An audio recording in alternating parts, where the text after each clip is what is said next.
Here we are, the first ever YouTube edition. Hello out there, Peacock and Williamson. We're talking. We're going to get into the chat. We'll have a little post-draft Q&A. We've got DeAndre Hopkins suspension, and we've got Tyrann Mathieu signing, and we might have some more signings coming in the next few days, next few weeks here post-draft if teams regroup after the NFL draft. And I see all the people jumping into the chat. I love that. Let's get into this thing right now.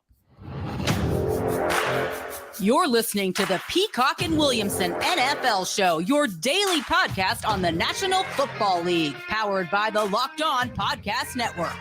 Your team every day.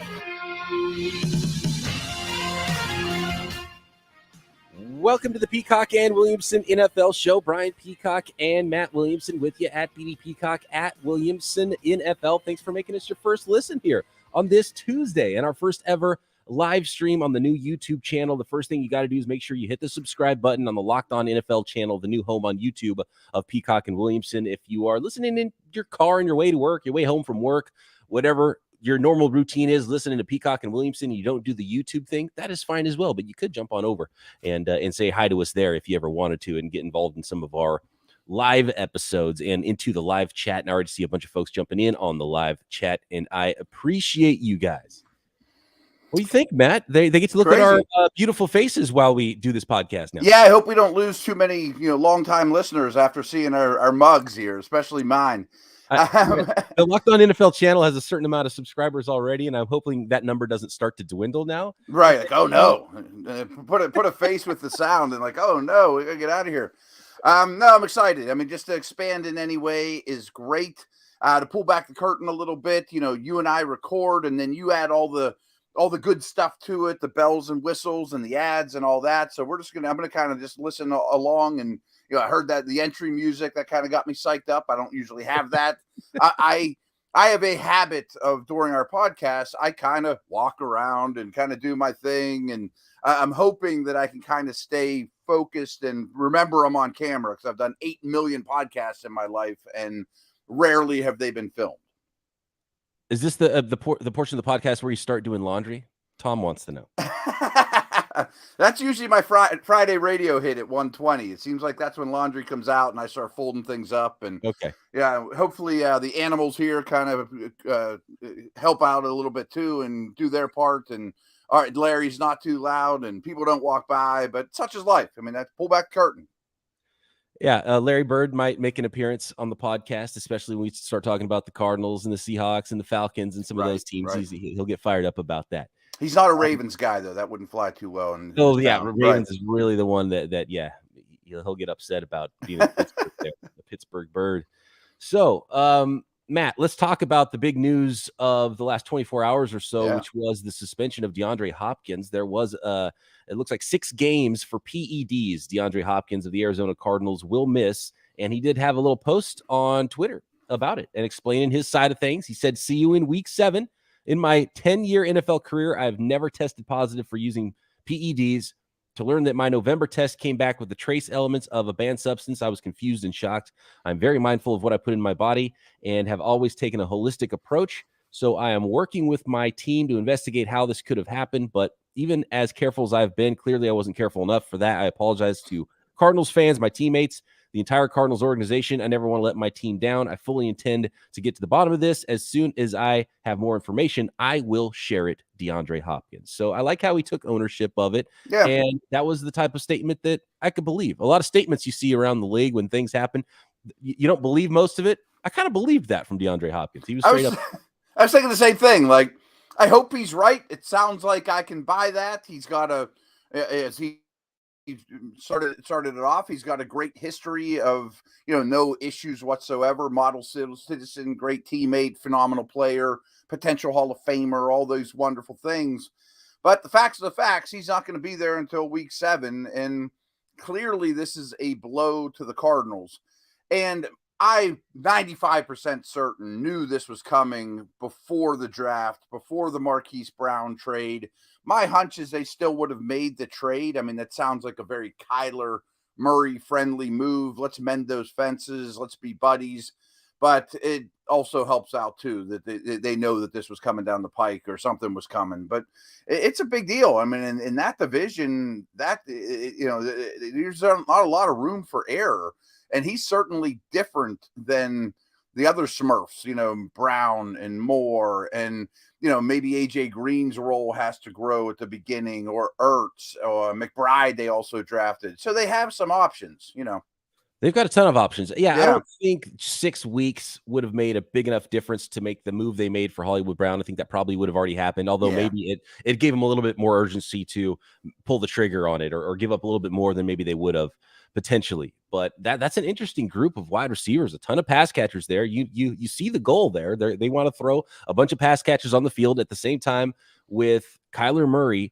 And I think I wonder if Rondale Moore, because I think there was some buzz about him, especially in the fantasy world, about what he could look like in that offense, and if he would get a tick up in usage and snaps, and maybe he still will to start the season, or maybe he'll just kind of disappear as a gadgety guy once week 7 rolls around. But that's an interesting one, and I don't really know where I would put all of my eggs as far as fantasy goes, because I don't think Hollywood Brown necessarily, even if you like him better with Kyler Murray than you did with Lamar Jackson, I just don't know if the targets will be there. So you kind of just have to wait for DeAndre Hopkins to really find the one player that you could hang your hat on in that offense, fantasy wise, I'm talking. Yeah.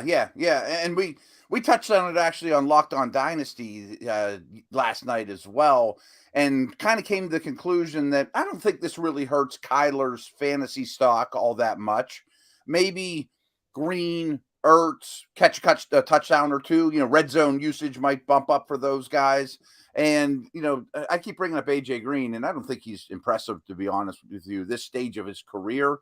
But some of those older guys can give you, 4, 5, 6 games before their body starts to really wear down a little bit. So if he can come out fresh, maybe he can, weather some of that storm a little bit.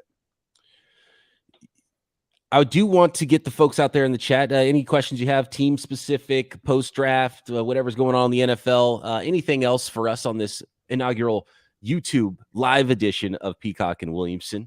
I do want to bring up the other bit of news in the league, which was, and I think we'll start to see some more post draft signings, because they free agent deals no longer count toward the compensatory formula. And as soon as the draft ended, we saw the New Orleans Saints go out and, after not drafting a safety, signing Tyrann Mathieu. He's going home back to Louisiana. Tyrann Mathieu officially reached an agreement on a 3-year, $33 million contract, including $18 million of that fully guaranteed.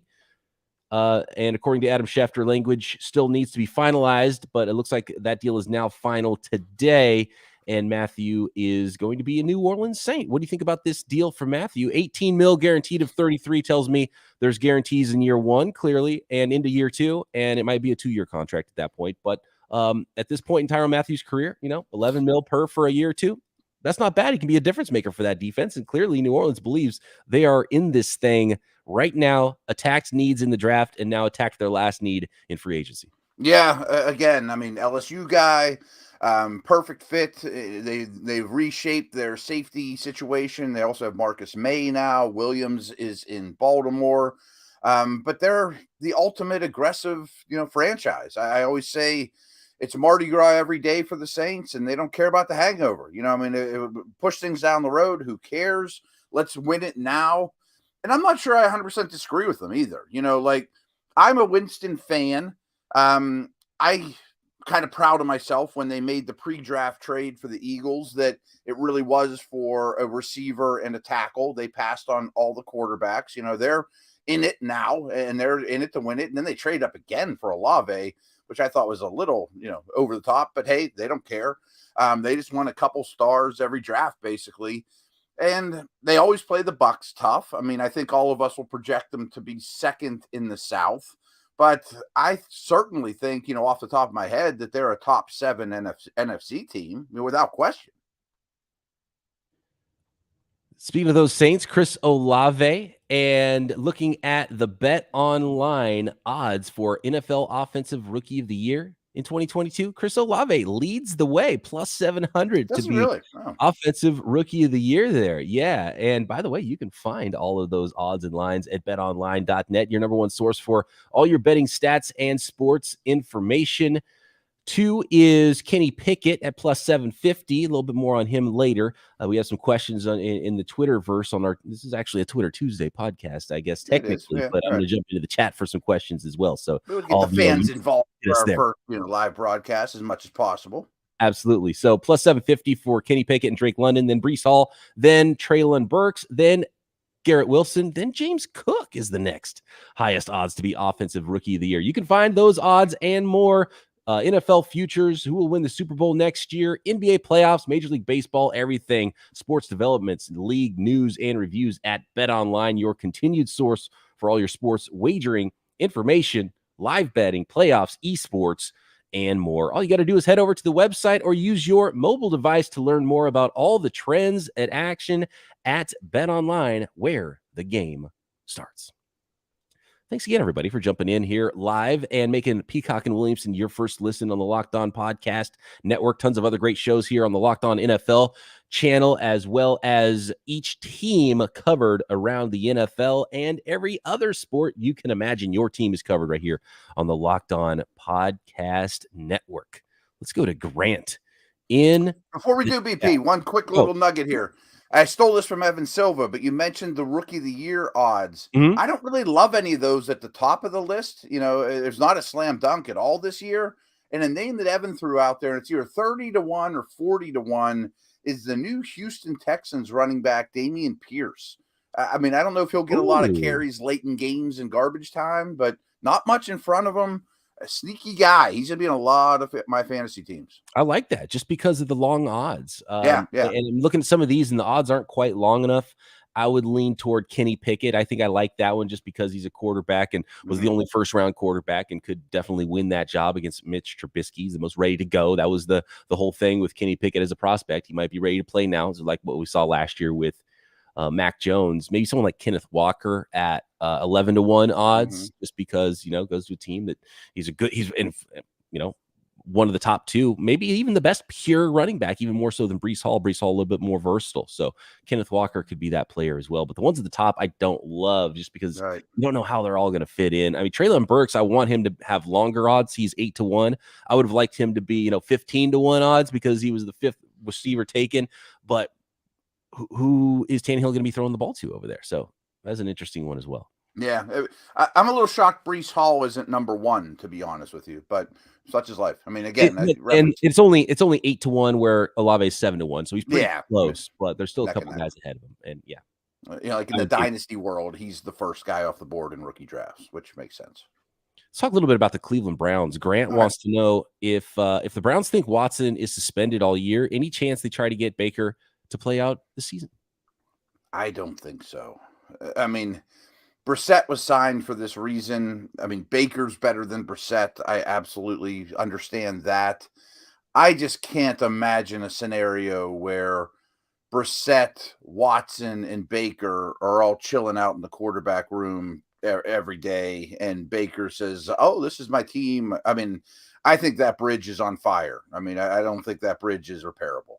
Right. That's a cloud over the organization. And unlike the Jimmy Garoppolo thing, Garoppolo is well loved in the organization. He could come back. He could compete in training camp. Yeah. You could also cut him and gain that $25 million in cap space. With Baker Mayfield, his money's guaranteed, so you're not saving any cap space. So that puts you in a tough spot if you're the Browns, but you also probably don't want to bring him into the locker room ever. You don't want him to show up.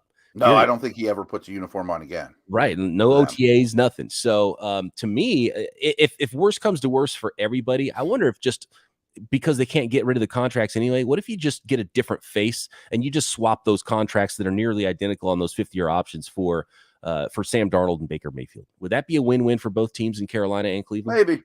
Yeah, it's an interesting way of putting it because they have basically the same contract. They're the same age.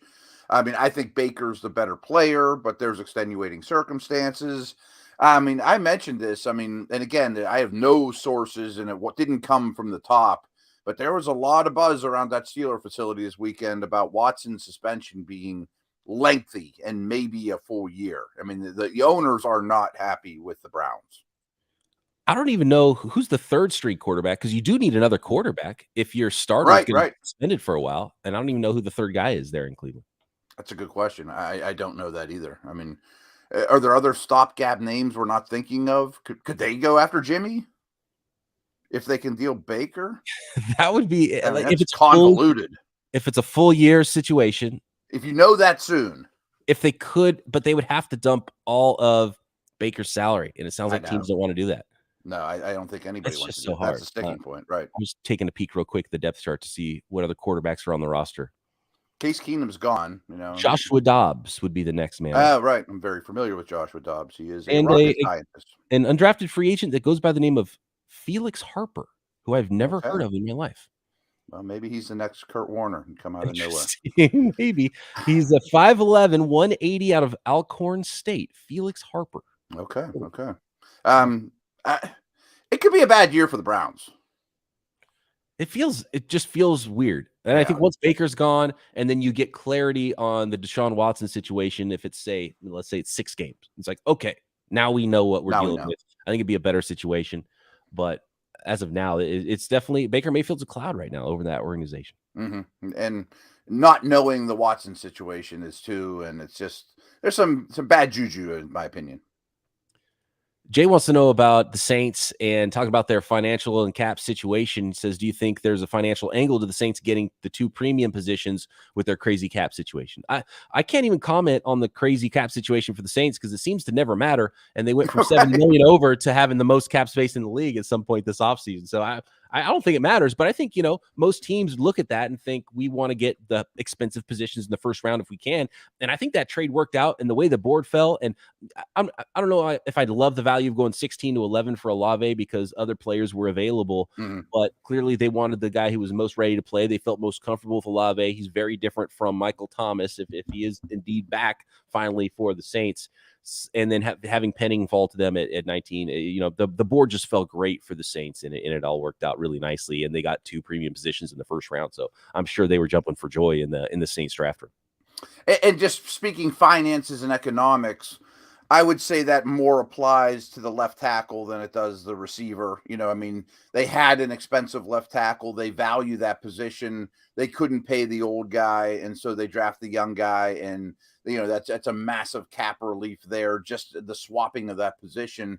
They haven't invested in receivers all that much. I don't know that I would push it as much at the receiver position, but receivers and tackles are expensive. You don't want to be shopping on the open market for those things.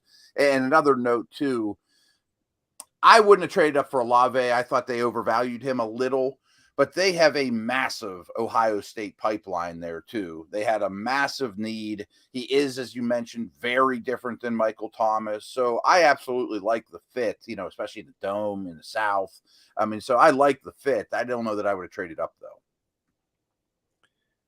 Let's talk a little bit really quick about Kenny Pickett and the Pittsburgh Steelers. We have got a question in the chat from Corey. He says, who gets more snaps this year, Jimmy G or Kenny Pickett? I think I would have to say, wow. I really think Pickett and Trubisky is a 50-50 endeavor. Okay. I don't know about your guy. What do you think he plays? I don't know where Jimmy G's place is. Right. He's not going to be a $25 million backup for the 49ers. Let's say I don't think he's going to be a Seahawk. Let's say he gets released. Well, here's the problem. I think that's one of the reasons the 49ers don't want to release Jimmy Garoppolo is if they release him in July before camp, the Seahawks go, okay, thank you. And then now Jimmy's playing against you. And some 49ers fans might say that's a good thing for the 49ers. I don't think Kyle Shanahan and John Lynch would think that way about letting the Seahawks have Jimmy Garoppolo. I'd rather play against Drew Lock. I absolutely would too. And so I think the 49ers do want to have a little control over where he goes. And Jimmy probably would rather a team trade for his contract than have to sign a free agent contract at that point in the summer because it might not be that good of a deal. But a 1-year deal hits free agency again next year potentially. I don't know. Maybe that point he signs with the Browns. So I would probably lean towards Jimmy just because I don't know how ready a rookie quarterback is going to be. But there was a question on Twitter that ties into Kenny Pickett that I want to ask you about, Matt. Now post-draft, you've had a chance to look at things. This is a local hero on Twitter says, would Kenny Pickett have lasted until the Steelers' 2nd round pick? And I will add my secondary question onto that. Even if Kenny Pickett wasn't there, do you think knowing what you know about where the quarterbacks fell, and I know you were a fan of Malik Willis coming into this thing, would you have attacked the board differently knowing how those quarterbacks, Phil? Probably. And this is what I can't wrap my head around is, and I've been asked this 8 million times, did the Steelers, were they too hasty to use that pick on Pickett? And again, all these picks screw me up, especially when George Pickens got picked. My hunch is, and I'm going to look at this through an optimistic view because I'm a Pitt guy, I'm a Steelers guy, that I think most teams probably had Pickett as their number one and with a gap after that. And do I know that? I absolutely don't know that. Maybe they all were lumped together and the Steelers jumped the gun because they had their favorite guy. One thing I will say is, considering the 19 players that fell before the Steelers picked, I didn't think there was an obvious non-quarterback on the board for them. I mean, I liked Dax Hill. I thought about Burks, but there wasn't boy, this is a tough decision because Jordan Davis is there or somebody, Jamison Williams, somebody like that. So maybe, he was just their 20th best player and not their 8th best player. I don't know that. But here's one thing I'm kind of drifting away from the question, but I've been thinking about these quarterbacks dropping more and more. And it sort of correlates with Baker and Jimmy that this year, no matter what you think of the class, the QB needy teams, and again, it still applies to Carolina and Seattle, have the luxury of being very patient because 5 teams took them in the first round last year. So many teams traded for them. Kansas City, Buffalo aren't in the mix. Like, who you're fighting against for these quarterbacks more than ever. And none of them are Trevor Lawrence, obviously, or even Justin Fields or Lance or those guys. So I think what happened in the draft wasn't musical chairs as much as it was a game of chicken, that I'm not going to be the first one to take the second quarterback off the board because I have 4 of them all lumped together, and I only think there's 3 landing spots. Give me the D end, give me the tackle, and if I don't get one, I'll sleep fine at night, but I'm happy with Corral or Ritter or Willis, and I don't have a big difference in grade, so I'm just going to wait. And here's why I think that was the case more than this quarterback class stinks. If you remember, on the first night of the draft, round 1, Malik Willis was invited to the draft. The NFL told us that they expected him to be a round 1 player. Like all this media stuff, I don't think was BS. I mean, they don't invite a young man to the first round of the draft for him to sit there for 3 rounds. I mean, they were told that he was coveted. Yeah, that's really interesting. So many teams plug that hole that just the needs weren't there for quarterback. And right. Unless a team like you don't see coming, like the Packers a couple years ago, drafting Jordan Love, sneak in and draft the player. And wow. I mean, that maybe would have opened the floodgates. If some team they didn't expect it just said, I have to have this guy, he should have been a round 1 player. But if you're Atlanta, Seattle, I'll pass. And once Ritter goes off the board, time to get interesting or whatever. I mean, I just think it was chicken. I'm going to wait. I'm going to walk the train tracks, and the last one to jump out of the way, the train loses, or wins, All right. We'll finish up this episode with some more of the chat questions, some Twitter questions as well. So get those in on the chat. See everybody in the chat. Love seeing the folks joining us live on our first ever live YouTube edition of the Peacock and Williamson NFL Show. But I want to tell the folks first about Rock Auto. The ever increasing numbers of makes and models. It's pretty much impossible for your local chain store to stock all the auto parts you need. It's definitely impossible when you go to rockauto.com and you see all of the parts that they have in stock for literally every vehicle. Is pretty unbelievable. And sometimes the questions that you're asked at the counter, you're not even sure, and you see the guy behind the counter is looking at a green screen there of their inventory and marked up 30, 50, 100%. You don't even know what it is they're looking at and what exactly are you even paying for. So you can go to rockauto.com and find out, see what these things actually are costing, and shop for the item that makes sense for you. For example, a Honda Odyssey fuel pump costs $353 at a chain store or a car dealership. That same exact part at rockauto.com, $216. rockauto.com is a family business. They've been helping do-it-yourselfers for over 20 years, and Rock Auto prices are always reliably low for every customer, professionals and do-it-yourselfers alike.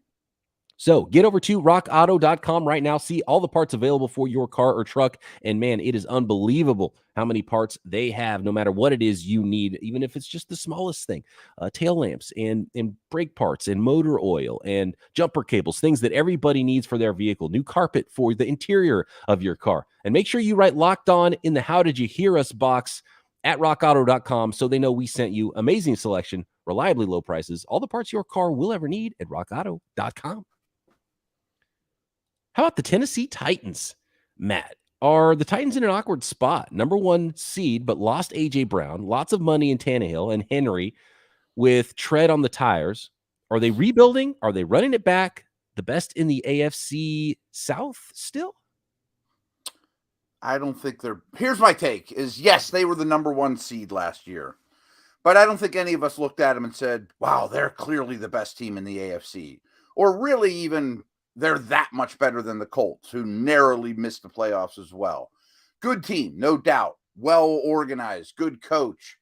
But I think that deep down, when you pay Tannehill and Derrick Henry the way you did because one's a running back and one's a above average quarterback on a good day, or, average to above average to good quarterback. It's not a good financial move. And eventually you have to pay the fiddler. And unfortunately, I think this is the offseason they do that. So I think there's some teams out there. I mean, the Steelers come to mind. The Patriots come to mind, that their version of rebuild isn't going 2-15. It's taking one step back to get your books right, do a little house cleaning, a little spring cleaning, tidy up a little bit so that, you can take 2 steps forward, maybe even with Willis down the road. So I still think they're a competitive team, especially if Henry has another phenomenal year and they can ride him like crazy. But I think they had to, they kind of missed their shot a little last year. And I'm not sure that might have been their peak. And I think they realize that we're not just one player away. We're not going to push all our chips in like the Saints. We're going to take a small step back, regroup, and go from there. I might pick the Colts over them in a power rank right now. I think with what the Colts did, I would pick the Colts as well. It's going to be tough. And look, the Titans are a well-coached team, and they still do have Derrick Henry there. How much can you ride that? I just wonder, first of all, if Burks becomes a star early, then that really helps, because I don't know where it's possible. It's happened before. We saw it with Minnesota in the Diggs trade, and then they got Justin Jefferson right in there, and it was like, okay, great job. And I'm sure the Eagles would be fine with that, even if that does happen and Treylon Burks becomes a star. And it's almost like Burks is too similar of the comp for AJ Brown, because everybody was comping him to Brown before the draft anyway. It's almost like it can't be that easy, right? That you just plug this other comped player in, and he's as good as AJ Brown, because AJ Brown is so good. Most likely, at least if Burks is good, it's going to take a little while. You take a step back, but then if you move on to Malik Willis eventually soon, then you could have afforded to pay Brown, and you make Willis's job easy. So it's like a weird soft rebuild. They didn't get better. How better is Henry going to last? Is it? Yeah. And like, so now you're, maybe hopefully you are able to lean on that ground game if you do go to Willis, say, next year. But then, it's all Henry. How long does he last? So then, and again, you're probably not going to expect to be winning. So sort of a soft rebuild. You don't make yourself better now. How much better did you make yourself in the future? Was that worth it? So that's the question I have. But yeah, I don't think I would pencil them in second in the AFC South, and they should still be okay. But I do have some questions. And Stuart's right. They are in an awkward spot. I probably don't view them as a top 7 AFC team either. I think they're at that Steeler-Patriot level. And if you're in the South, you better win that division. Right. There's probably only one team going. Yeah. Like, I'm putting Denver ahead of them, aren't you? Oh, yes. Yeah. Yeah, you're right. I mean, let alone the Chargers and Chiefs and Bills and, right. And having a pretty weak division, and everybody got stronger in that division too. I mean, Jacksonville might not be a pushover. Houston might win one, you don't think, Right. And so that was part of them having that path to the playoffs, was the division they played. If everyone got better except for you in that division, it just gets a little tighter. Yeah. I hadn't looked at it through that, that lens, but I would say the version we saw to end the season of the Titans is better than this version, and that's the only one that I would say that's true in the South. Let's talk Detroit Lions. They had a really nice draft. This is a team that was barren a couple years ago. They've got their coach. They're fighting hard and biting kneecaps and all those things. And now they had an opportunity to draft some impact players. And they even moved up in the first round to make sure they did that by going up to 12 and drafting Jameis Williams after getting Aiden Hutchinson in the second slot. So they might have got the best player in the draft and the best wide receiver in the draft there. Cameron wants to know, with the additions of Aiden Hutchinson and Jameson Williams, is Detroit putting together a nice build? DeAndre Swift, TJ Hawkinson, Amon-Ra St. Brown, DJ Chark, very strong O-line, but Goff, LOL, Cameron says. Yeah. I mean, look, Goff went to the Super Bowl with the Rams, Right. and he was well coached and had a lot of pieces around him. Goff is not terrible.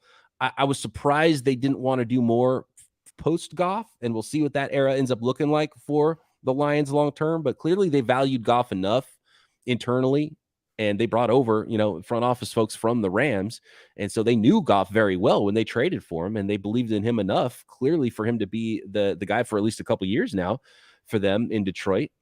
But I think the lead that's buried here is that offensive line. When you have that good of an offensive line, if you have a capable quarterback, and Goff might not be amazing, but he's capable and he's well protected and now has those weapons. You added Chark, and Jameson Williams hopefully shows up at some point this year and can help you out in the second half of the season. And Amon-Ra St. Brown looks like he could develop into a target hog sort of a player, and DJ Hawkinson and Swift. There's a lot of talent there on offense, and they're going to be playing their butts off on defense. To have enough talent on defense is probably the question, but Hutch will help that quite a bit as well. So yeah, going from maybe a chippy team that's trying to tie teams right last year, and right.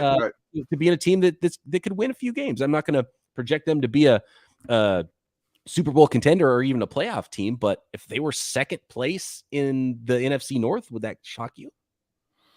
I was about to say, I think they're clearly better than the Bears. I think that I don't know what their over-under win total is, but I bet I go over. The question is Detroit putting together a nice build? I think that answer is clearly yes. I think the offense is complete. They don't need anything else on offense unless quarterback down the road, But I think you can win games with Goff with this supporting cast. I know you can. Protect them, run the ball a lot, have a lot of Goff or future rookie friendly targets like Swift and Hawkinson that are easy throws, as well as the big play threat in Williams that's gives you that room to operate. I still think the defense is a disaster, but another offseason dedicated to defense and or quarterback, I think you're a year away from being an 8 or 9 win team and being in the mix.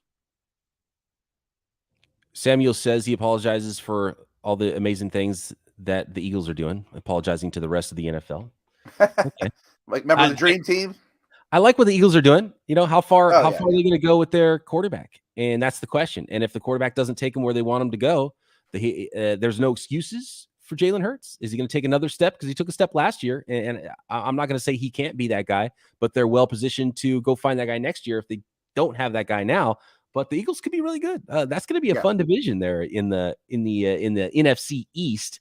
And by the way, we are going to be going division by division and really giving deeper, more thorough draft grades and talking about every draft pick for all of these teams in the coming days and weeks, probably starting on tomorrow's episode of Peacock. Yeah, what do you think? Eagles, where they at now?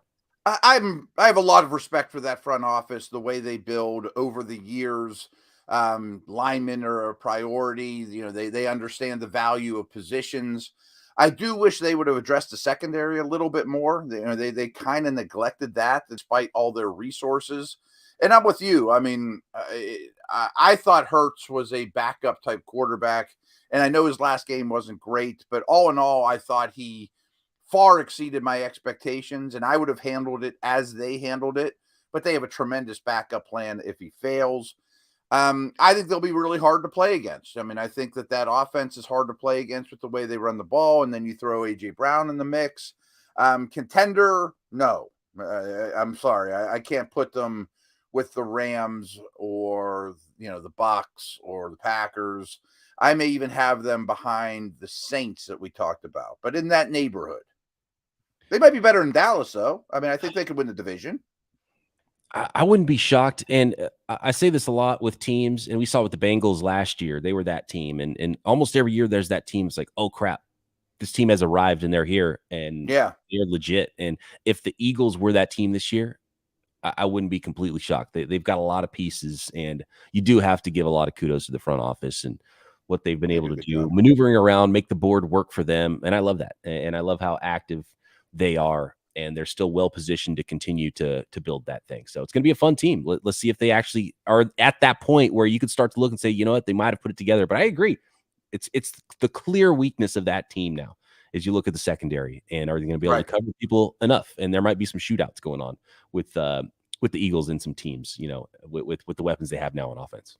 They are certainly set up to play this way, but they need to control the game by running the ball, win time of possession, win the turnover battle, those type of things, be good on special teams, and they're built for it. I wouldn't love their chances in a drop back passing game, first 1 to 50 points wins. I want to thank everybody who jumped into the first ever live YouTube edition of Peacock and Williamson. Make sure you hit that subscribe button. It's really important. And we will be here on the Locked On NFL channel with Peacock and Williamson every day. And you can still get it in all the same ways you used to get the Peacock and Williamson NFL show. And if you don't like looking at us, please don't unsubscribe from the Locked On NFL channel if you were already subscribed. And appreciate you making Peacock and Williamson your first listen every day here on the Locked On Podcast Network. Make sure you're checking out all the great shows here on the network. Your team is covered. Matt's doing Locked On Dynasty, Locked On NFL Draft, doing post-draft stuff, the Locked On NFL crew as well. And Matt and I will be back tomorrow right here. Peacock and Williamson.